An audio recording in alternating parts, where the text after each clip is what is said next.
আমি একজন বিধবা মহিলা। আমার বয়স এখন 60 বছর। আমি স্কুল শিক্ষিকা ছিলাম।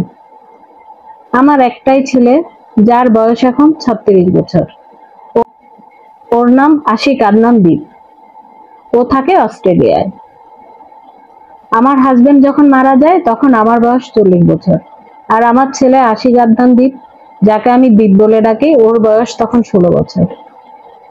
ছেলেকে আমি একা একা বড় করেছি, নিজের কষ্ট করেছি। কখনো ছেলেকে কোনো কিছুর অভাব বুঝতে দেই নাই। সব সময় চেয়েছি ওর সব চাহিদা মেটাতে।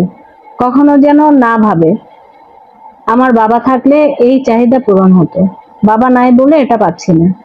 ছেলেকে দেশের সবচাইতে ভালো স্কুল, কলেজ ও বিশ্ববিদ্যালয়ে পড়িয়েছি।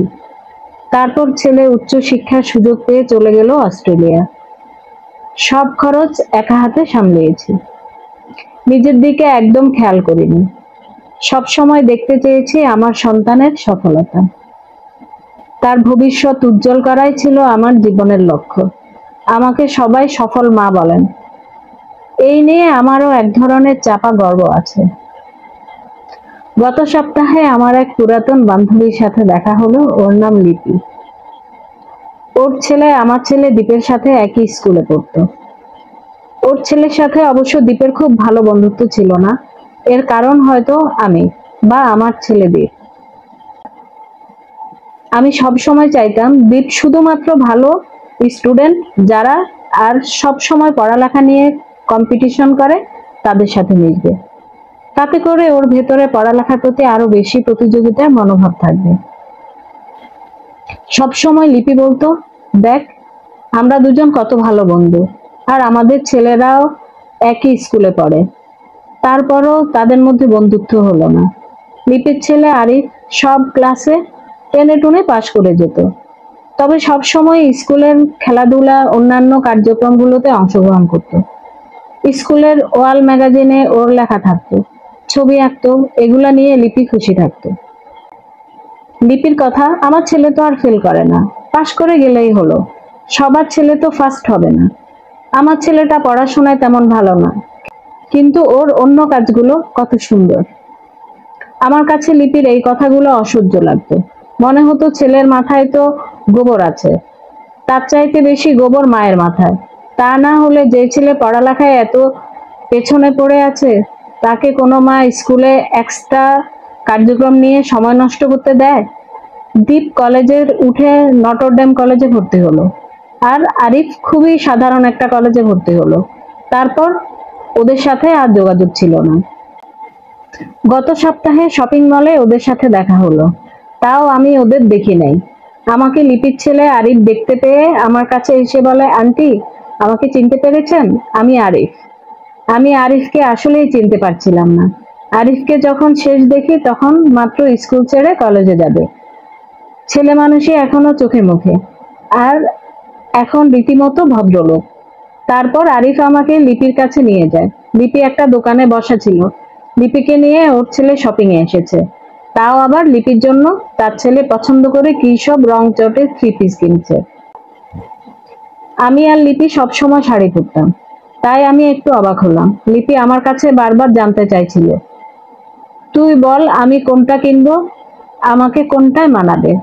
তখন আরিফ হঠাৎ করে বলে বসে, আন্টি আপনি যেটা পছন্দ করবেন আম্মা সেটাই কিনবে। তারপর আমি একটা 3 পিস পছন্দ করি। তারপর আরিফ সেই 3 পিস দুইটা কিনে। আমি তা খেয়াল করি। আমি আর লিপি গল্প করছিলাম কেনাকাটার ফাঁকে ফাঁকে। তারপর আরো কিছু টুকিটাকি কেনাকাটা করে ওরা। ওদের কেনাকাটা দেখে মনে হচ্ছিল ওরা কোথাও বেড়াতে যাচ্ছে। আমি আরিফকে খেয়াল করছিলাম, ও লিপির সাথে কেমন সহজ স্বাভাবিক ভাবে কথা বলে। মনে হয় আরিফ ওর মাকে নয়, মেয়েকে নিয়ে বের হয়েছে শপিং করতে।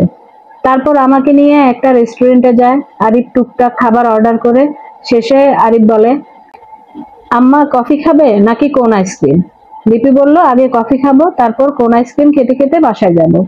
আমি বললাম, আমি শুধু কফি। লিপি সঙ্গে সঙ্গে বলল, তাহলে আইসক্রিম খাওয়া বাদ। খেতে খেতে শুনলাম ওরা বেড়াতে যাচ্ছে কক্সবাজারে, সেখান থেকে সেন্ট মার্টিন। সাথে লিপিকে নিয়ে যাবে, যদিও সেটা আরিফের অফিসিয়াল ট্যুর। আরিফ একটা বাইং হাউসে আছে, বুঝতে পারলাম ভালো দায়িত্বে আছে। আমাদের সাথে বসা অবস্থায় কতবার যে মেইল চেক করলো আর টুকটাক অফিসিয়াল কল রিসিভ করলো। তার মানে শত ব্যস্ততার মাঝেও মাকে শপিং করতে নিয়ে এসেছে। ইতিমধ্যে আরো জানা হয়ে গেল আরিফের বউয়ের কথা।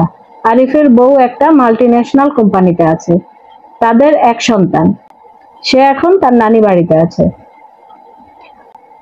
শপিং শেষ হলে আরিফ তার মেয়েকে তার শ্বশুর বাড়ি থেকে তুলে নিবে। আমি একটা বিছানা চাদর আর আমার জন্য টুকটাক বাজার করতে এসেছিলাম। আমি কিছুই কিনি নাই সেদিন। আমার কিছু কিনতে ইচ্ছে হচ্ছে না। আমি শুধু আরিফকে দেখছিলাম, আরিফ কিভাবে ওর মাকে এত যত্ন করছে। স্যান্ডেলের দোকানে নিয়ে মায়ের পায়ে স্যান্ডেল পরিয়ে দিল। লিপি এত দাম দিয়ে স্যান্ডেল কিনবে না। আরিফ তখন বলল, আম্মা তুমি মূল্য দেখো কেন, তুমি দেখবে আরাম পাও কিনা। আরিফের কত খেয়াল তার মায়ের জন্য। সবশেষে সানগ্লাস কিনলো মায়ের জন্য। লিপি সানগ্লাস কিনবে না, তখন আরিফ বলল, মা সানগ্লাস কিনতে হবে, কারণ তুমি যখন সমুদ্রের ধারে হাঁটবে তখন তোমার চোখে রোদ লাগবে। ওদের মা ছেলেকে দেখে আমার এমন লাগছে কেন? আমি আরিফকে দেখছি, লিপিকে দেখছি, আর আমার ভেতর কেমন হীনমন্যতা ঢুকে যাচ্ছে। বারবার মনে হচ্ছে আমি হেরে গেছি জীবনের কাছে। আমি একজন ব্যর্থ মা, যে তার ছেলেকে সবচাইতে সফল আর বড় বানাতে গিয়ে এত বড় বানিয়ে ফেলছি যে সেই ছেলের নাগাল আমি আর কখনোই পাবো না। এর মধ্যে কয়েকবার আরিফ দীপের কথা জানতে চেয়েছে, দীপের সাথে যোগাযোগের নম্বর চেয়েছে, আমি দেই নাই। বলেছি বাসায় আছে, নোট বইয়ে। আর দীপ আমাকে কল দেয় সব সময়, আমি তো দেই না, তাই মনে নাই। আসলে দীপের অনুমতি না নিয়ে ওর নাম্বার কাউকে দিলে ও রাগ করবে। আমাকেই বলে, মা আমি অনেক বিজি থাকি, যখন তখন কল দিবে না। এতে করে আমার ডিস্টার্ব হয়। তুমি এখনো অস্ট্রেলিয়া আর বাংলাদেশের সময়ে অ্যাডজাস্ট করতে পারো না কেন? আরিফ আমাকে আমাদের বাসায় নামিয়ে দেওয়ার সময় আমার হাতে একটা শপিং ব্যাগ দিয়ে বলল, এটা আপনার জন্য। আমি দেখি ঠিক মিনার মতো আমার জন্য একটা 3 পিস কিনেছে আরিফ। আন্টি এটা আপনার জন্য।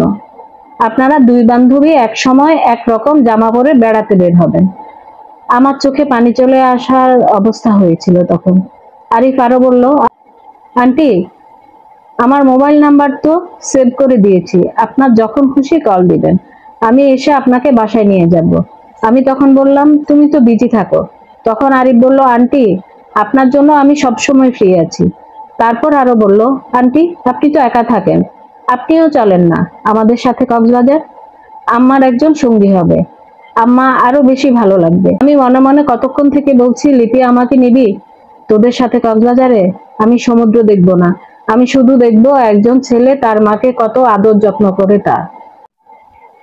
আমি আরিফকে বললাম, আরিফ আসলেই ঠিক বলেছ, লিপির সাথে কতদিন পর দেখা আমারও ভালো লাগবে তোমাদের সাথে বেড়াতে গেলে, কিন্তু দীপকে তো বলতে হবে। আমি আজ দীপের সাথে কথা বলে তোমাকে জানাবো। লিপি মনে হয় আমার কথায় অবাক হলো। আমি এত সহজে ওদের সাথে যেতে রাজি হব এটা লিপি ভাবতেও পারে নাই। লিপি আমার হাত জড়িয়ে ধরে বলল, শাহি প্লিজ চল, আমার অনেক ভালো লাগবে। তারপর ওরা চলে গেল। আমি আমার আলোহীন ঘরে ঢুকে আজ আরো বেশি অন্ধকার দেখতে পেলাম। গতকাল রাতের বেলা দীপের সাথে হওয়া কথাগুলো ভাবতে লাগলাম। দীপের বিয়ে দীপ একা একা করলো অস্ট্রেলিয়া, নিজে মেয়ে পছন্দ করলো। আর যেহেতু মেয়েরা অস্ট্রেলিয়া বহু বছর থেকে আছে, তাই বাংলাদেশে এসে বিয়ে করার প্রশ্নই আসে না। আমি টেলিফোনে ওদের আশীর্বাদ করলাম। তারপর দেশে আসবে বলে আসলো না। তখন দীপের বউয়ের পড়াশোনা শেষ হয় নাই, এর মধ্যে আসা যাবে না।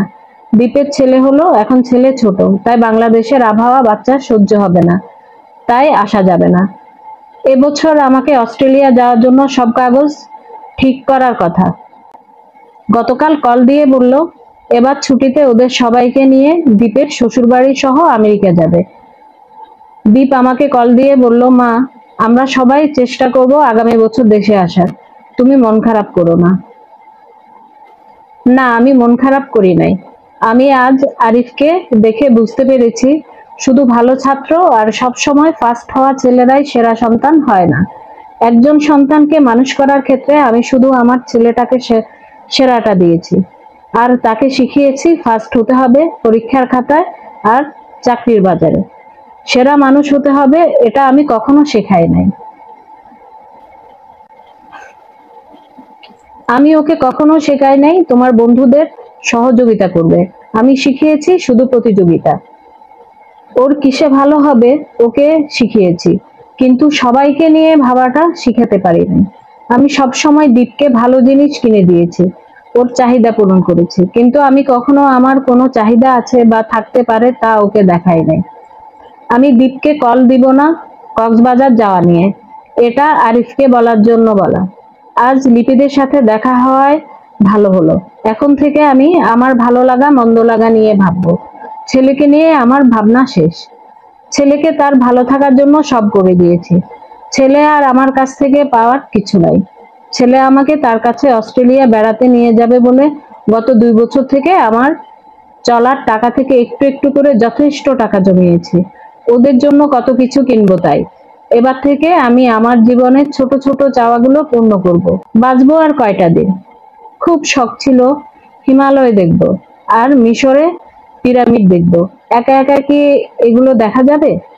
তার চাইতে এবার লিপির সাথে কক্সবাজার আর সেন্ট মার্টিন ঘুরে আসি, তারপর একটু নিজেকে নিয়ে ভাববো।